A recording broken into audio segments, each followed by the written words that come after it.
Alright, so I have gotten a request to make a illumination around the items as they drop so they're more noticeable to the player.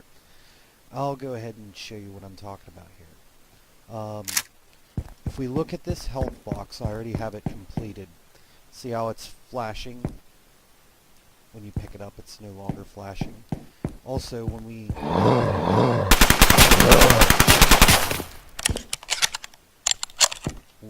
run into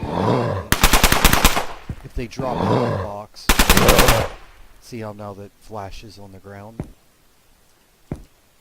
So, to do this, we need to do a little bit of scripting as well as a little bit of setting stuff up. So, what I want to do is I want to click on this icon here, or you can hit Objects, Lights, Point Light. And then you want to come over and make that new point light. Alright, let's bring it right inside of our ammo box. And make it so the ammo box now flashes. Alright. And wherever you want to place it in there. I mean, they don't have to be perfect. But then the thing is, like with this light, I think they're the same. Let's check it out. Range 2, 5, 5.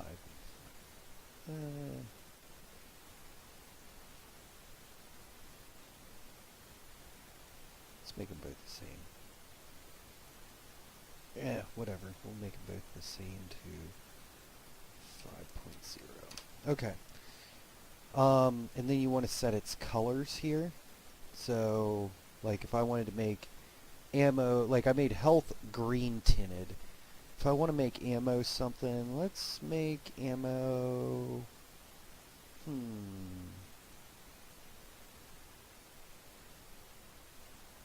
gray, because the box is gray. And you need to set all three colors for it to look right.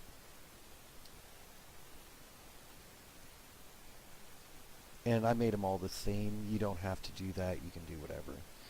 And the edit color at the bottom is kind of useless. It's just for this editor here.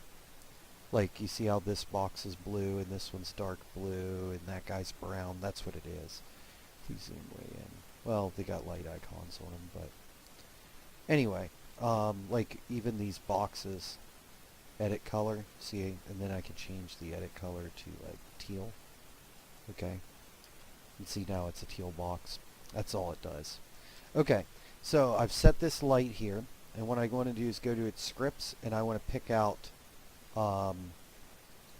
under effects, I want flicker. And I didn't mess with any of these values. You can if you want. Make it a longer pulse or whatever, however you want to do it. And then you just named it light. Oops, I'm in the wrong box. Alright, so then what we want to do is take this light and make it a child of our ammo box. Okay? And you can see I already did this with the health box.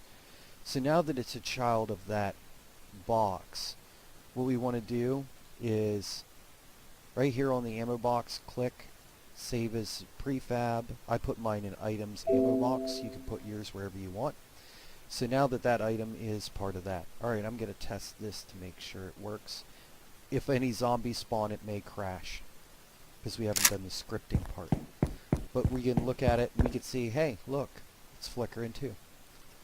Alright, so that if you liked what that looks like and how that's appearing, you probably want to move the two boxes a little further apart so that their shining doesn't overshadow each other.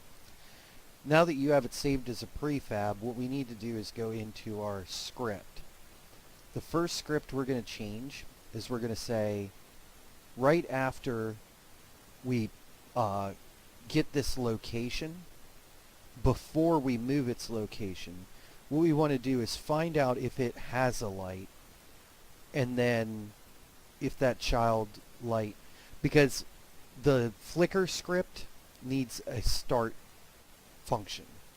If we look at it, see it's got a start function in here. And if you just move this down here, it messes everything up because it's randomly changing the light at, well, it's changing the light at a set strength randomly at a random interval. But the problem is, like, it can keep going down. So what we want to do is leave this alone, but we want to call it start script. So as you can see here, if the spawn entity's script has light is not nil. So for example, like the M4, like a weapons pickup. So let's go look at the weapons pickup. If you don't know what pickup script your weapons are running, you could drag them out and drop them. But if you're using the FPS weapons pack or the standard setup, it's under items, pickup weapon. And pickup weapon, it does have a start script. It doesn't have a light variable. The start script looks like it's setting the visual weapon. I haven't had a problem with this not running its start script, so it must be picking it up somehow else. But I did have issues with the light not running its start script in the flicker. So to fix that, what we want to do is make this new variable has light. So in the health, I just said script has light equals true. This is no longer a nil value. Therefore, when it looks at the spawned item script and sees that it has a light, so it's not nil, it's going to then say the spawn light script start.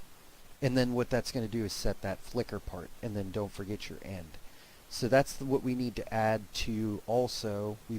I've done it to the health pickup, but you're going to need to do it to any other scripts that have these lights. So just in items, ammo pickup, script dot has light equals true. So now if we get a ammo pickup, it will have that light. It will run its start script, and then it'll also flicker and have that light around it. Alright, so the other thing I did is just for this tutorial, I added in this system print line. This is for debug only. So you don't want this in once you know this script is working fine for your...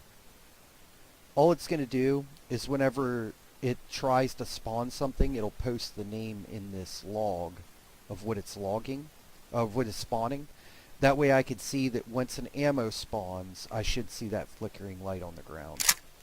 It'll also tell you if you're running into issues with the neither of those dropped anything.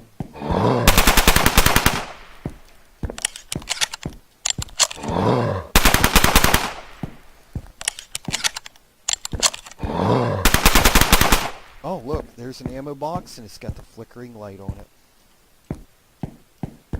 Alright. I think that's about all I wanted to show you guys. I always take those out. If you don't know what they do, like, it's a good way for me to mark the scripts while I'm working with them. But if they're in there when you actually run the debug, it's a stop point in the debug. So like right now everything's running fine, but if I get to this, actually that's a bad place to example. Let's do the random spawner. So I want to stop the debugger at that location. If I run it in debug mode, as soon as I trip the spawner and it gets to that point in the script, it's going to stop. See how it just stopped everything and it's got this debug? So yeah, I could see what's going on in the scene right in that instance. what the kill score value is, the debug values, global flicker, like if I wanted to look at that, frequency, intensity, FPS gun if I wanted to see all its values. So you can find out some really interesting stuff this way about like what is loaded, what isn't loaded. Like if I wanted to know, like say, what's a good one? Say I wanted to know if how many rounds were in a gun. I could just roll down here to this FPS gun script, and then I can roll down and say ammo, it's got 200 rounds. The bullet damage is 10. Is its visual weapon loaded? So I could scroll down to, well, here's the ricochet sounds, and you can see that they're loaded. Is the tracer loaded and all of that stuff. So it's nice, but it can screw you up if you want to be like running through if you're trying to run through and debug stuff, it's good. But if you're not trying to debug stuff, it can really screw you up bad. So I try to take them all back out. And I do forget to a lot of times. They are handy though. And then you could just hit the stop to dump everything. Get that one out. And I think this one's already free over. But anyway, so that shows you how to make flickering lights on your drops.